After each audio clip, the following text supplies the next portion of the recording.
Ok. Donc, bonjour Frédéric. Bonjour. Alors, merci de me recevoir pour nous parler de toi et de ta course. On va commencer par le début, savoir comment tu es venu au trail et qu'est-ce qui t'a poussé à aller vers cette discipline. Alors le trail, je l'ai découvert à Bourg-Saint-Maurice alors que j'étais prof au lycée du petit village. Il y avait les arcs juste en face, j'avais pas mal de copains qui faisaient beaucoup de ski et qui courent en montagne. J'ai commencé à les suivre doucement, puis petit à petit je me suis pris au jeu. Et au mois de juillet donc de la même année, il y a un défi qu'on s'est lancé comme ça une fois en courant, c'était le Tour des Glaciers de la Vanoise. Je me suis inscrit, j'ai adoré, j'ai souffert beaucoup, j'ai pris goût et depuis je n'ai pas arrêté. D'accord. Donc tu es professeur, c'est ça? Ouais, je suis enseignant maintenant, je suis à Ambérieu en Bugey, dans l'Ain, au lycée de la Plaine. D'accord. Donc ça fait combien de temps que tu es sur le trail Ça fait une petite dizaine d'années maintenant, j'ai commencé à courir, un peu moins même, j'ai commencé à courir il y a 10 ans, je me suis mis au trail 2-3 ans après. La première vraie saison c'était à Marseille quand j'habitais là-bas, c'était le Challenge des Trails de Provence, qui était organisé entre autres par Philippe Exposito et j'avais fait toutes les courses, je me souviens, c'est-à-dire toutes les courses qui avaient été proposées, donc ça avait été une année de bonheur en fait de course et c'était l'année 2006-2007 je crois, quelque chose comme ça. Ah bah, il existe encore le challenge. Oui, je sais. J'ai vu Philippe hier, enfin dimanche dernier. C'est un copain qui l'a gagné d'ailleurs l'an dernier, Julien Navarro. Voilà, oui, mais tu m'y fais penser. Je crois que il était au Team New Balance. Oui, voilà. C'est une grande histoire. J'ai pris un peu sa place. Oui. Je suis un peu le suiveur. Oui, on a fait 2-3 petites soirées mémorables, en effet. D'accord. Et donc, du coup, tu fais partie de l'équipe New Balance. Ouais. Vous êtes combien maintenant dans l'équipe? Alors on n'est pas énormément, on est 6-7 en fait, dont une seule fille, Amandine, une enfant qui en vaut plusieurs, elle toute seule, elle ne vaut pas être très grande, d'une grande qualité sportive. C'est Amandine Ferrato. Voilà, après on a de belles pointures quand même, il y a Cédric Fleurton qui est un ancien grand champion de triathlon, qui s'est mis au trail pour s'amuser l'an dernier, qui est devenu champion de France au terme de l'année d'amusement. Il commence à le faire assez sérieusement, donc bon, on attend de voir ce que ça va donner. Enfin, ça a déjà un petit peu commencé. On a Benjamin Bellamy qui est une bombe sur le cours, avec Nico Villegas également. Mika Pazero qui est capable de tout, il est polyvalent, il est rapide, il est endurant, il est résistant mentalement, voilà, c'est une vraie graine de champion. On a Seb Buffard qui est infatigable, voilà, plus on doit mettre kilomètres dans les jambes, plus il est content. Moi qui suis un peu sur le même trip que lui, et puis Amandine. Alors toi tu es plutôt pour les longues distances, on va dire. Je suis que pour les longues distances, j'en fais de plus courtes, j'aime beaucoup, mais ouais, je suis plus porté pour les longues. Tu peux me rappeler un peu ton palmarès récent? Ouais, l'an dernier j'ai fait pas mal d'ultras, j'ai commencé par l'ultra de Côte d'Or, c'était au mois d'avril, il y avait les reculés aussi un petit peu avant, j'avais fait deuxième avec... j'avais fini main dans la main derrière Sylvain Couchot, un ex d'ailleurs de New Balance aussi, j'avais fini avec Sangué Sherpa. Vraiment sympa d'ailleurs comme coureur. L'UTCO que j'avais gagné aussi, le challenge Charlie Alice qui est devenu le challenge de la Drôme. Donc c'est au mois de mai, c'est un 110 km le samedi et on rattaque le dimanche par un maratrail où j'avais gagné le 110 bornes et puis le challenge en fait du dimanche. Ensuite, qu'est-ce que j'ai eu? L'UT4M évidemment au mois d'août qui est une belle victoire. L'Endurance Trail en fin d'année, très content aussi de la deuxième place. L'Endurance Trail L'Endurance Trail à Millau. À Millau, c'est Templier. Ouais, c'est Templier, voilà, c'est ça. D'accord. Et je crois que la semaine dernière, tu as gagné au Beaujolais, c'est ça? Il y a 2 jours. Il y a 2 jours, ouais. Il y a 2 jours, c'était la première édition de l'Ultra Trail du Beaujolais. Alors évidemment, c'est une course qu'on connaît déjà, puisque David Viana d'Endurance Shop l'organise depuis, je crois, 5 ans.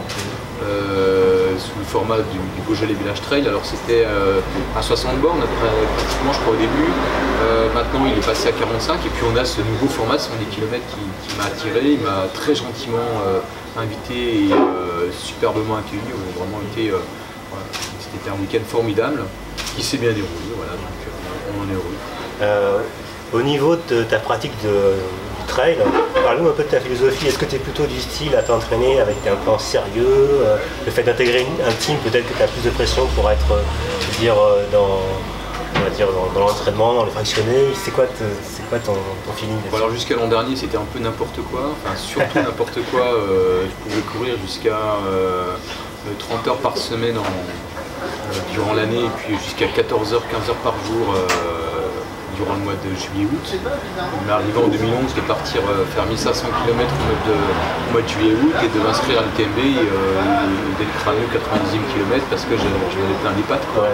Donc voilà, vraiment n'importe quoi, même en matière d'alimentation, je ne le faisais que par le plaisir, pour le plaisir.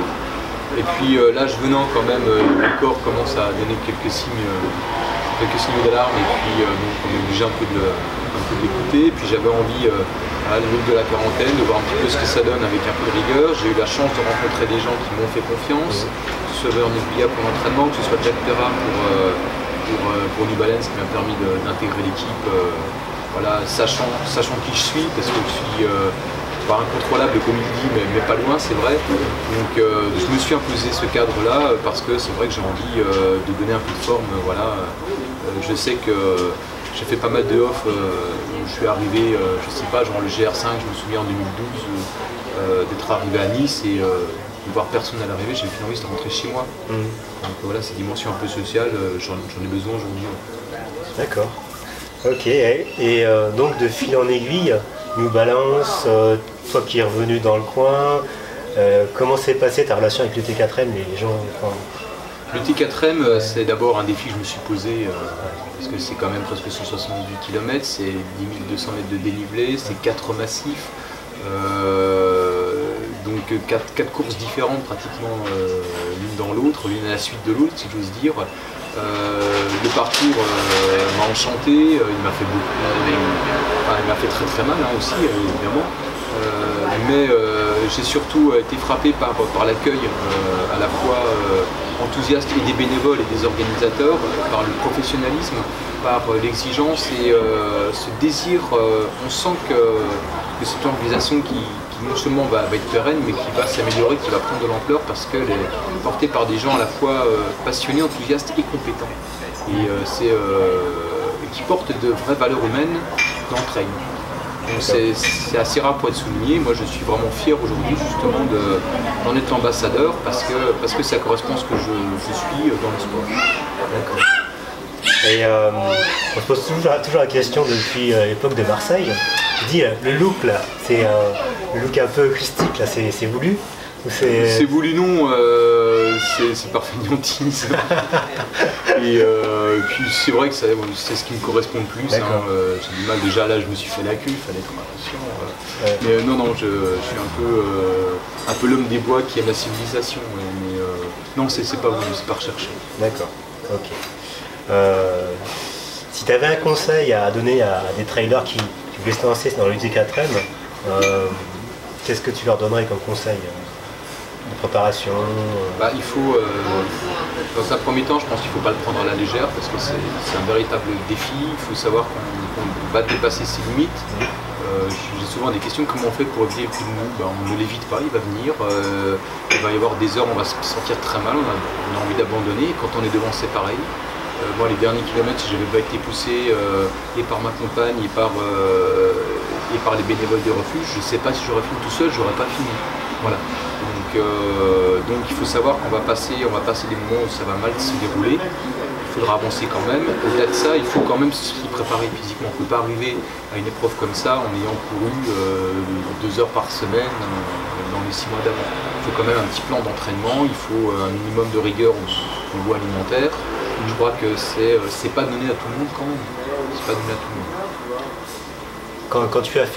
Quand tu as gagné l'UT4M, est-ce qu'il y a un souvenir de course qui t'a marqué? Il y en a peut-être plusieurs, mais est-ce qu'il y en a rien que tu mettrais devant? Ou c'était un ensemble? J'ai plusieurs choses. Au niveau sportif, c'est le départ avec Jason Lutit qui est parti comme un malade de 17 à l'heure de Grenoble, et moi derrière à me dire faut que je tienne là parce que sinon Jason Lutit C'est un vice-champion du monde de trail en fait, une année où il était juste derrière, je ne sais plus qui c'était, un français. Donc j'avais regardé un peu son palmarès ahurissant et je me suis dit bon on va essayer, on verra bien, hein.